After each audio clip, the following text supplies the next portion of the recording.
Hello दोस्तों, स्वागत है CMA US part 1 section A के वीडियो सीरीज़ में।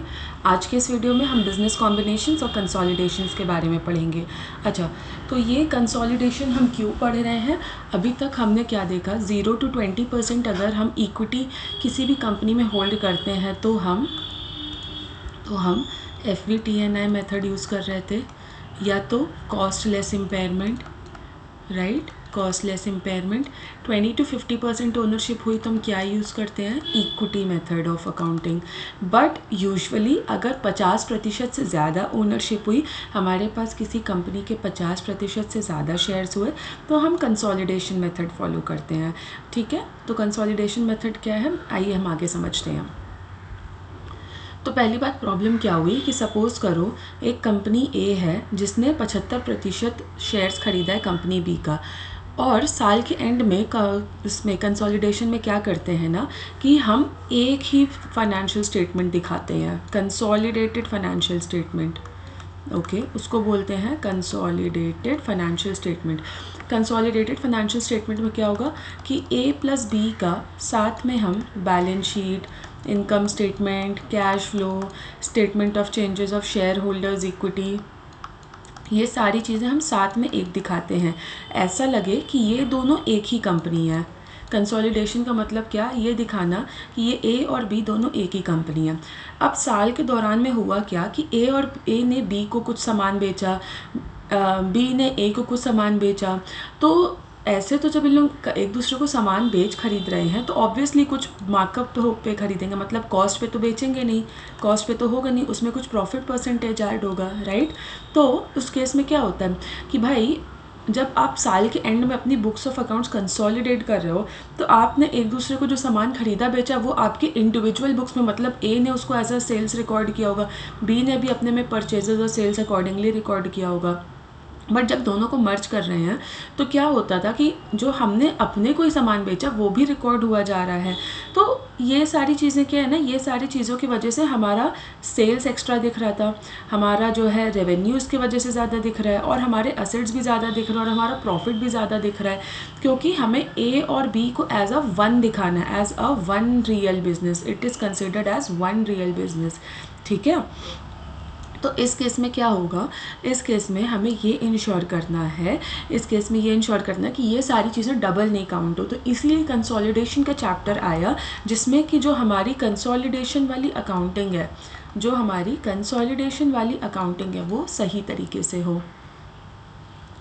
अब क्यों ये कॉन्सेप्ट एग्जिस्ट करता है, सो दैट जो डबल काउंटिंग हुआ है वो हम नहीं हो, मतलब एक के बुक में अगर अकाउंट्स रिसीवेबल है और एक के बुक में अकाउंट्स पेबल है ड्यू टू अ सेल्स, तो ये एक इधर असेट हो गया, एक ही इधर लाइबिलिटी रिकॉर्ड हो गई। फिर ये जो सेल्स इसने किया होगा, इस सेल्स पे भी प्रॉफिट रिकॉर्डेड होगा। बट क्या आप अपने आप को सामान बेच सकते हो एट अ प्रॉफिट? नहीं। तो ये सारी चीज़ों को हम क्या करना है, एलिमिनेट करना है, क्योंकि पेरेंट प्लस सब्सिडरी है is a one single entity. तो इसी रीज़न से फिर उसके अलावा जो आर्टिफिशियल प्रॉफिट्स है वो उसको हटा देना।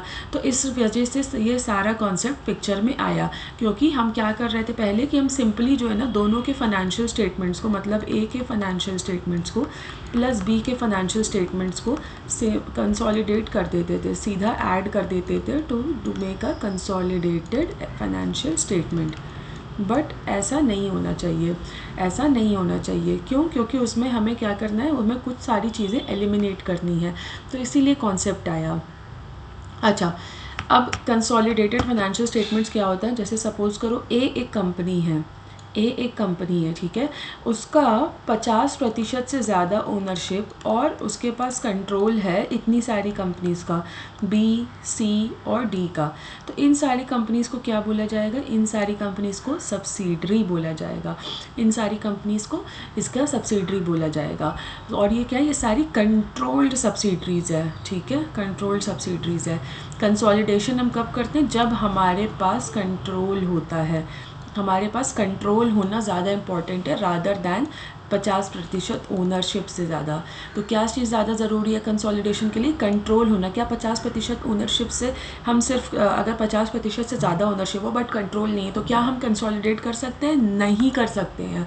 तो ध्यान रखो, कंसोलिडेशन के केस में we should have more than 50% of ownership.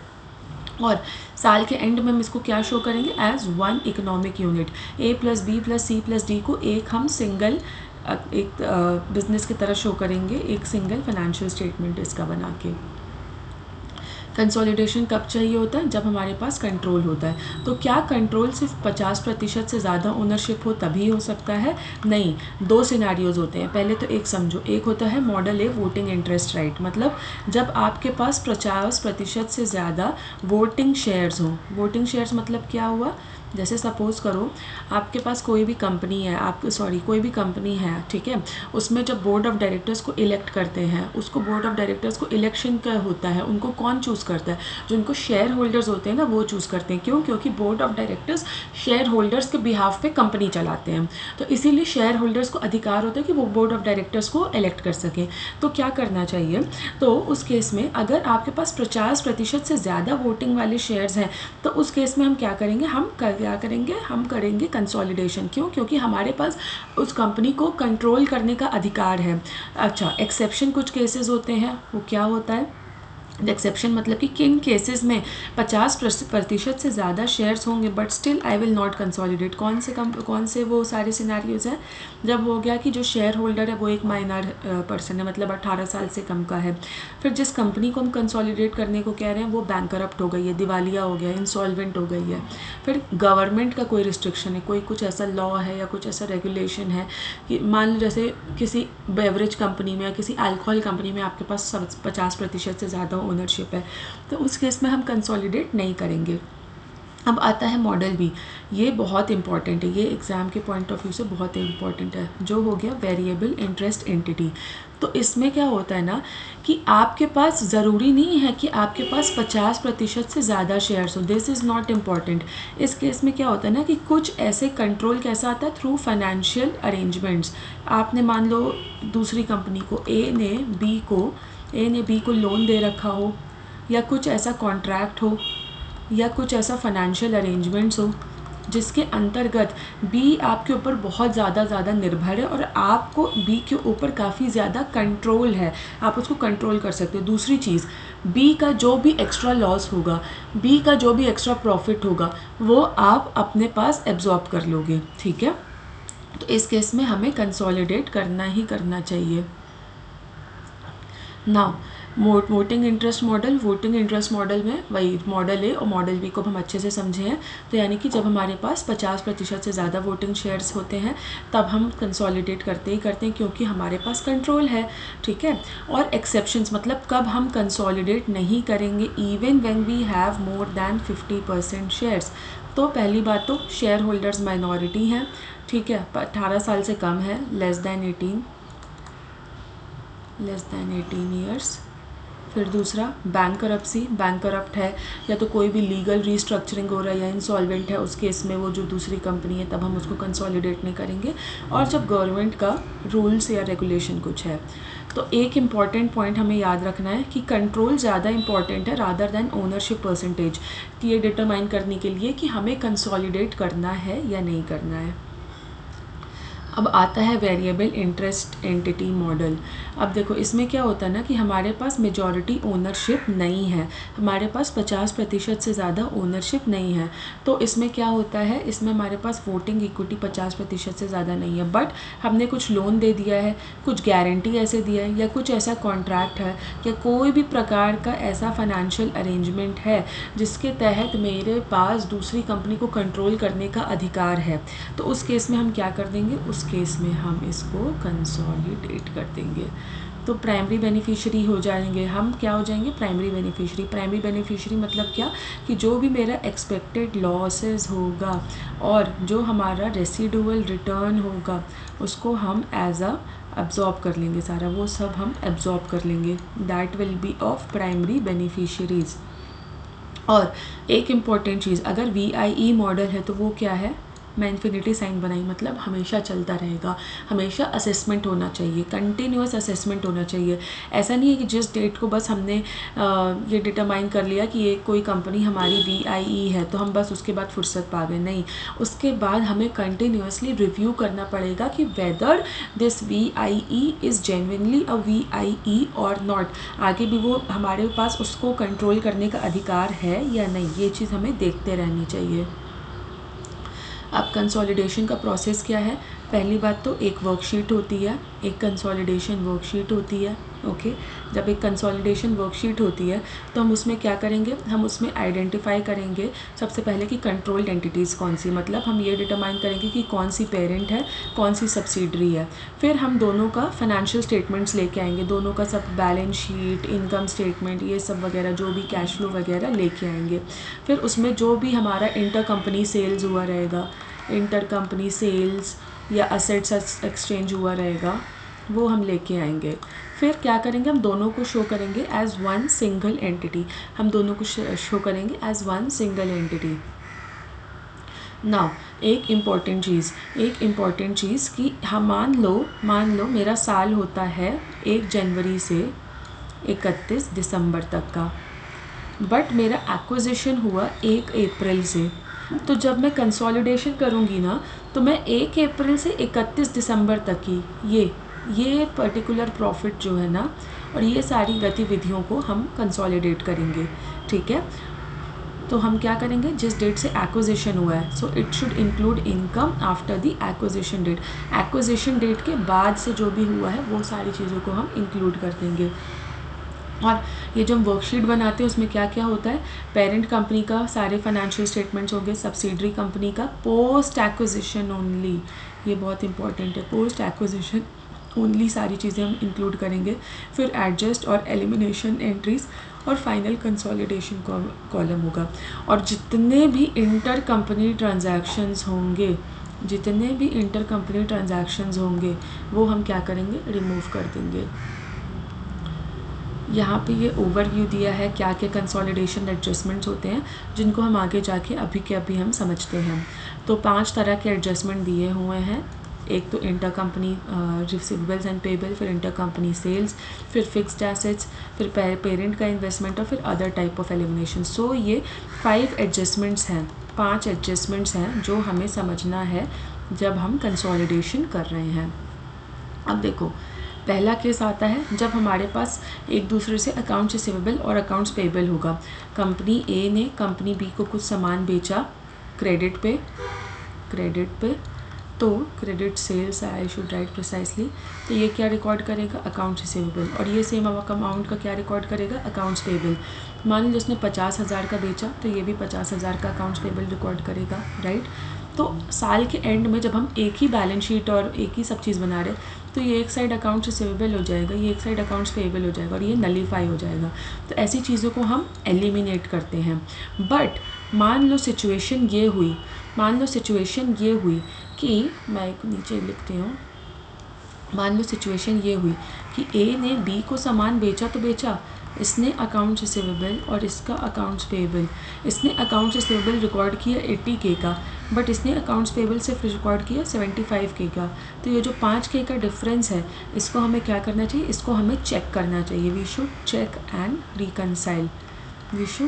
And reconcile this, ठीक है। नाउ अब इंटर कंपनी सेल्स आता है। अब जैसे मान लो 2 केस है, ए ने अपनी सब्सिडरी बी को गुड्स बेचा, 100 का गुड्स 150 पे बेचा, और ये गुड्स साल के एंड में सोल्ड नहीं हुआ, इसने किसी और को सी को नहीं सेल कर पाया। तो ये जो 150 का माल है ये हमारे वेयर हाउस में ही है, ये मेरे वेयर हाउस में है, मेरे गोडाउन में है, ये मेरी इन्वेंट्री में आएगा मेरे एसेट्स में या नहीं। बट एक्चुअली में ये तो है 100 का और इसको हमने 150 पे रिकॉर्ड किया क्योंकि ए ने बी को 150 पे बेचा। तो ये जो 50 एक्स्ट्रा है ना, this is my unrealised profit and it should be removed. क्यों? क्योंकि इन्वेंट्री इज़ स्टिल अनसोल्ड। अब when inventory is sold to external party, ये केस समझो, ए ने बी को गुड्स बेचा, बी ने एक्सटर्नल पार्टी सी कस्टमर को बेचा, ठीक है। इसने 100 का इसका कॉस्ट था, इसने इसको 150 पे दिया, बट इसने फाइनली 200 में इसको बेचा। तो टोटल डिफरेंस हमें कितना फ़ायदा हुआ, 200 माइनस 100, हमें 100 का प्रॉफिट हुआ। तो ये प्रॉफिट तो असली प्रॉफिट है। वाई?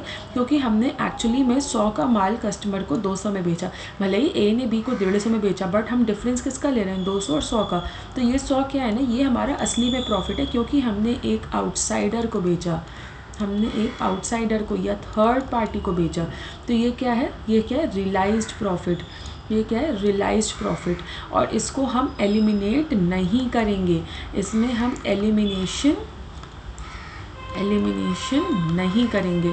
क्या हम इसमें एलिमिनेट करते हैं, यस, इसमें हम एलिमिनेट करते हैं, बट इसमें एलिमिनेशन नहीं करेंगे। क्यों? क्योंकि this is sold to the external party. तो इसी का ये एक ओवरव्यू यहाँ पे दिया है। अब चलते हैं एडजस्टमेंट 3 के ऊपर। एडजस्टमेंट 3 समझने में ये समझो कि 5 स्टेप्स है। स्टेप 1, 2, 3, 4, 5। ये किस केस में होता है, जब एक कंपनी दूसरी कंपनी को फिक्स्ड एसेट्स जिस पे डेप्रिसिएशन लगता है, वो खरीद रही है या उसको बेच रही है।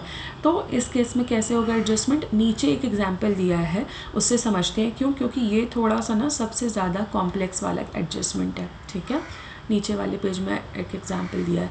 अब देखो, कंपनी ए ने जिसका कॉस्ट ऑफ असेट्स था 1 लाख रुपए, कंपनी बी को ट्रांसफ़र किया, जो उसकी सब्सिडरी है, 1,20,000 पे। तो ये हमारा 20,000 एक्स्ट्रा रिकॉर्ड हुआ या नहीं? क्योंकि हम जब साल के एंड में इसको कंसोलिडेट करेंगे, तो ये जो बी के पास 1,20,000 वाला है, हम तो इसको एक ही बैलेंस शीट में दिखाएंगे भाई, ए और बी के साथ में। तो ये जो 20,000 का अनरियलाइज्ड गेन है, इसको हमें रिमूव करना है। This should be removed from the profit.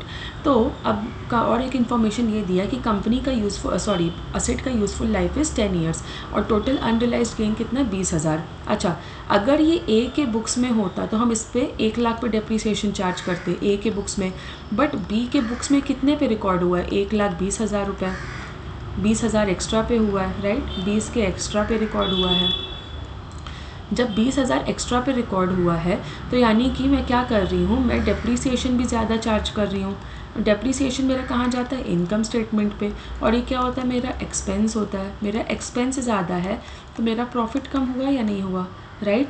तो इसीलिए हम क्या करते हैं कि हम पहले देखेंगे कि कितना एक्स्ट्रा जो है उसका अनरियलाइज्ड गेन है, और फिर उस एक्स्ट्रा अनरियलाइज्ड गेन पे हम हर साल कितना प्रॉफिट डाल रहे हैं। तो 20,000 डिवाइडेड बाय 10, 2,000 हम एक्सेस डेप्रीसिएशन डाल रहे हैं, तो हम 2,000 एक्स्ट्रा डेप्रीसिएशन, तो इस 2,000 एक्स्ट्रा डेप्रीसिएशन को हमें रिमूव करना चाहिए, राइट। इस 2,000 के एक्स्ट्रा डेप्रीसिएशन को हमें रिमूव करना चाहिए। और ये हम कैसे एडजस्ट करेंगे, क्योंकि अब देखो, अब ये प्रॉफिट कहाँ जाता है, ये प्रॉफिट मेरा रिटेन्ड अर्निंग्स में जाता है, तो हमें इसमें इसको ऐड ऑन कर देना चाहिए, जिसमें हमारा प्रॉफिट सही दिखे। तो वही सारे पॉइंट्स यहाँ पे दिए हुए हैं कि restore the asset to the original cost, मतलब जो 1,20,000 पे था उसको 1 लाख पे दिखाना चाहिए।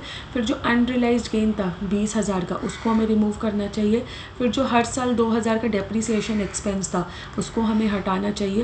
फिर अक्यूमुलेटेड डेप्रीसिएशन अकाउंट, क्यों? क्योंकि भाई जो मेरा एक असेट होता है, असेट में से हम डेप्रीसिएशन माइनस करते हैं वाया दी अक्यूमुलेटेड डेप्रीसिएशन अकाउंट, उसमें भी हम ये 2,000 को ऐड कर देंगे और एडजस्ट करेंगे प्रॉपरली। फिर लास्टली जो मेरा रिटेन्ड अर्निंग्स होगा, जिसमें मेरा प्रॉफिट जाता है, उसमें हम इसको ऐड ऑन कर देंगे। अब adjustment 4, elimination of parents investment account. अच्छा, पेरेंट का इन्वेस्टमेंट अकाउंट कैसे हम एडजस्ट करना। अब एक चीज़ ये देखो, ए ने 75% खरीदा बी का, तो ए ने इसमें इन्वेस्ट किया, तो ए अपने बैलेंस शीट पे इन्वेस्टमेंट इन बी रखेगा या नहीं, भाई इतना बड़ा इन्वेस्टमेंट किया तो ऑब्वियसली रखेगा। बट हम जब साल के एंड में कंसोलिडेट कर रहे हैं, and I am showing that A and B are one, तो क्या ये सही है? नहीं, ये सही नहीं है। क्यों? क्योंकि हम खुद में इन्वेस्ट कर सकते हैं क्या? नहीं, तो इसीलिए ये नहीं दिखाते हैं, बल्कि जो बी के बुक्स में, सब्सिडरी की बुक में already equity share plus retained earnings है, वो रहने देंगे। तो इसी वजह से हम क्या करते हैं कि जो हम इन्वेस्टमेंट इन सब्सिडरी होता है, जैसे कि इन्वेस्टमेंट इन सब्सिडरी होता है, ये क्या करेंगे, इसको रिमूव कर देंगे। और अगर कोई भी गुडविल या बार्गेन परचेजेस आएगा, कोई भी गुडविल या बार्गेन परचेजेस आ भी सकता है इस केस में। अच्छा क्या एग्ज़ाम में हमें इसकी जर्नल एंट्री पास करनी होगी? बिल्कुल भी नहीं। बस हमें ये समझना है कि क्यों हम एलिमिनेट कर रहे हैं, सो दैट डबल काउंटिंग कहीं भी नहीं हो, डबल काउंटिंग नहीं हो। इसीलिए हम सारी चीज़ों को जो ऑलरेडी ए के बुक्स में है या बी के बुक्स में है, उन सारी चीज़ों को हम हटा दे रहे हैं। अब नेक्स्ट एडजस्टमेंट, अब एक ये मल्टीपल काइंड्स ऑफ एडजस्टमेंट्स है। इसमें क्या क्या होता है, मान लो हमने लोन दिया एक दूसरे को, फिर हमने एक दूसरे को बॉन्ड्स इशू किया, या मेरे पास कोई नोट्स पेबल है, या कोई any other kind of financial arrangements है।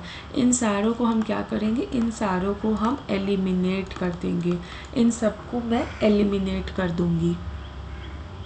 ओके नाउ ये सारे के सारे एडजस्टमेंट्स एट अ ग्लांस दिया है हमारे रिवीजन के लिए। जब हम एग्ज़ाम के टाइम रिवाइज करेंगे तो हमें एक स्लाइड पढ़ने की ज़रूरत नहीं है, हम सीधा यहाँ से एडजस्टमेंट देखेंगे, क्यों उसकी ज़रूरत है और क्या हम एक्शन लेते हैं। ये सारी चीज़ यहाँ पे क्लियरली मेंशन्ड है। अब कंट्रोल वर्सेस ओनरशिप समझते हैं। अब देखो कंट्रोल वाले केस में क्या होता है कि हम डायरेक्ट कर पाते हैं एक्टिविटीज़ में, और फिर उसके बाद क्या है, हमारे पास वोटिंग राइट्स और अरेंजमेंट्स हो भी सकता है, नहीं भी हो सकता। और इसमें जनरली क्या होता है, वेरिएबल एंटिटी इंटरेस्ट मॉडल होता है, वेरिएबल इंटरेस्ट एंटिटी मॉडल होता है, जिसमें यूजुअली 50% से कम ओनरशिप होती है, and this has to be assessed continuously. ठीक है, तो यहाँ पे क्या होता है, कंसोलिडेशन होता है। ओनरशिप में क्या होगा, सिंपली 50% से ज़्यादा ओनरशिप होगा, और इसमें does not trigger consolidation automatically. Why? because we should ensure that we should have a power, we should have the control over that particular business.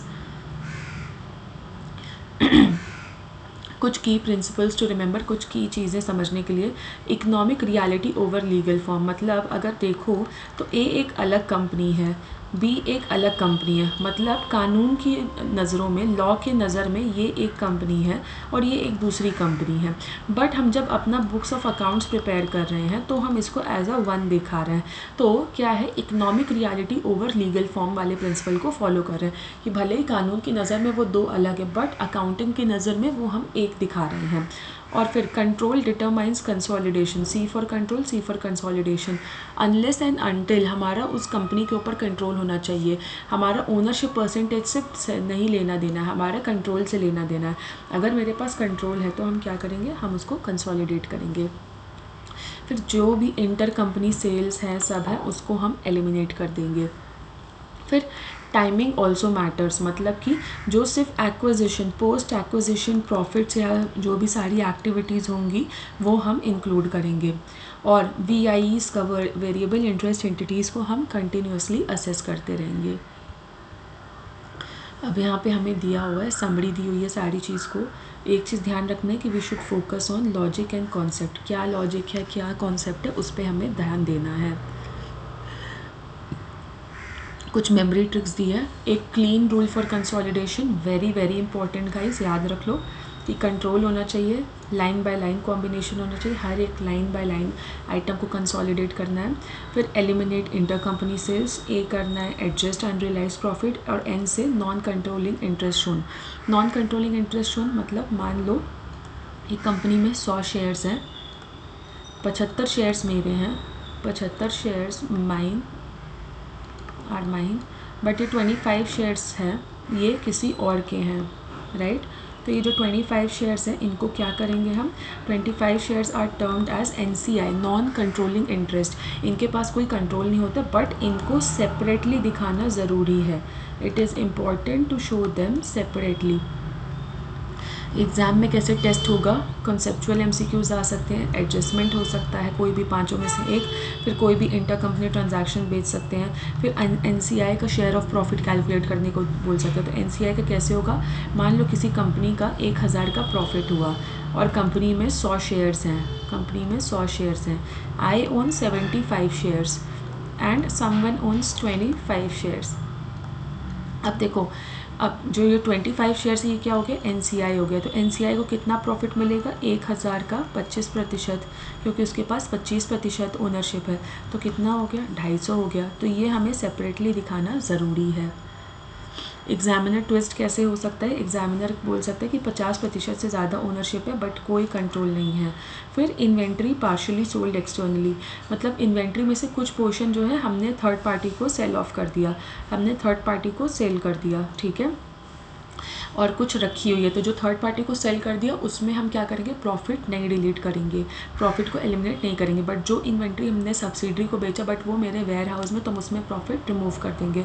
Then fixed asset sale with depreciation impact, मतलब जब fixed asset का cell होगा और उसका ज़्यादा depreciation अगर हमने दिखाया है क्योंकि हमने उसकी कॉस्ट ज़्यादा मान के चली है तो उसको भी हमें एडजस्ट करना है।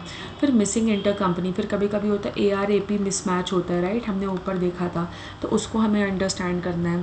फिर VIE with very low ownership, मतलब 1% भी अगर हमारा किसी कंपनी में शेयर हुआ बट हम वेरिएबल इंटरेस्ट एंटिटी हैं तो तब भी हमें कंसोलिडेट करना ही है, तब भी हमें कंसोलिडेट करना ही है। और मिस्टेक्स हम क्या स्टूडेंट्स करेंगे, ये एलिमिनेशन भूल जाएंगे, फिर पोस्ट एक्विजिशन का सिर्फ प्रॉफिट लेना ये भूल जाना, फिर डेप्रीसिएशन को हम सही से नहीं रिकॉर्ड करेंगे, फिर misclassifying NCI in liabilities. NCI non controlling interest is a part of equity portion, it will not go into the liabilities. फिर assuming ownership always equals control, ये मान लेना कि अगर हमारे पास भले ही 50% से ज़्यादा है तब भी हम उसको कंसोलिडेट करेंगे, नहीं, कंसोलिडेशन के लिए C फॉर कंट्रोल होना ज़रूरी है, C for consolidation, C for control होना ज़रूरी है। फिर ये सारे कीवर्ड्स हैं, ये सारे कीवर्ड्स हैं जिनको हमें समझना बहुत ज़रूरी है, ये सारे कीवर्ड्स हमें समझना ज़रूरी है, ये सारे कीवर्ड्स हमें समझना बहुत ही ज़्यादा ज़रूरी है। ओके, अब एग्ज़ाम में कैसे समझो, एग्ज़ाम में क्लीन वाला जो ऊपर हमने डिस्कस किया था निमोनिक, वो समझना ज़रूरी है। कुछ भी क्वेश्चन में ट्विस्ट आ सकता है वो, मिस्टेक्स अवॉइड करने, और कमांड वोकैबलरी, वोकैबलरी मतलब कि ये कीवर्ड समझ लो तो we are good to go, we are good to go. And that's all, we are done with the consolidation chapter. I hope ये चैप्टर आप लोगों को अच्छे से समझ में आ गया होगा। कुछ भी क्वेश्चन है, कुछ भी डाउट्स है, please feel free to get back to us. Thank you so much guys.